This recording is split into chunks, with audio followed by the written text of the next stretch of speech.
തിരക്കുന്ന ഇപ്പോഴത്തെ വെച്ച് പടമ്പുന്നതും ആ ചെറുക്കനത് സന്തോഷം തന്നെയാണ്.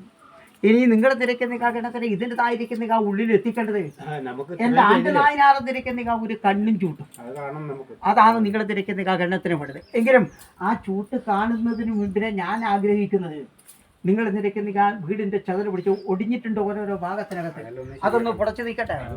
അതിന് വേണ്ടി നിരക്കുന്ന വഴിയാണ് ആദ്യം കാണുന്നത് കേട്ടോ. അതിന് നിങ്ങൾ നിരക്കുന്ന കണ്ണം മുന്നിട്ട് കിഞ്ഞോ മുൻപിൽ ഞാനുണ്ടാവും. അതിന്റെ ഉള്ളിൽ കുടികയറുന്നതും ഇതിൻ്റെതായിരിക്കുന്ന ഉള്ളിൽ എൻ്റെ ആണ്ട് നായനാറ് നിരക്കുന്ന കണ്ണും ചൂട്ടും കാണുന്നതും ഒന്നിച്ചിട്ടാണ്. അതിന് വേണ്ടി നിരക്കുന്ന വഴി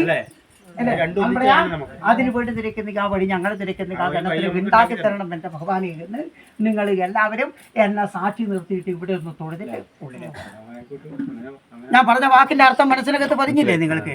ഇത് രണ്ടും ഒന്നിച്ചിട്ട് എൻ്റെ ആണ്ട് നായനാറ് തിരക്കുന്ന കണ്ണും ചൂട്ടും നിങ്ങൾ നിരക്കുന്ന വീടിന്റെ പാല് കാച്ചനും രണ്ടും ഒന്നിച്ചിട്ടാവണം. ഒന്നിച്ചാക്കണം എൻ്റെ ഭഗവാനെ എന്ന് നിങ്ങൾ നിരക്കുന്ന ഗണ്ണ ഒന്ന് മനസ്സിരുത്തി പ്രാർത്ഥിച്ചിട്ട് പോയി വിജയത്തെങ്കിലേക്ക് എത്തിച്ചു തരാം. ആയില്ലേ? കയ്യെടുക്കാൻ തക്കൊണ്ട് ആർക്കും കൊടുക്കട്ടോ. ഒന്ന് തൊഴുത് പ്രാർത്ഥിച്ചില്ലേ നിങ്ങളെല്ലാം? ഞാനും ഉണ്ട് കൂടെ, നിങ്ങളുടെ മുമ്പിൽ ഞാനുണ്ട്. പിന്നെ വേറെ ഒന്നും പറയാനില്ല.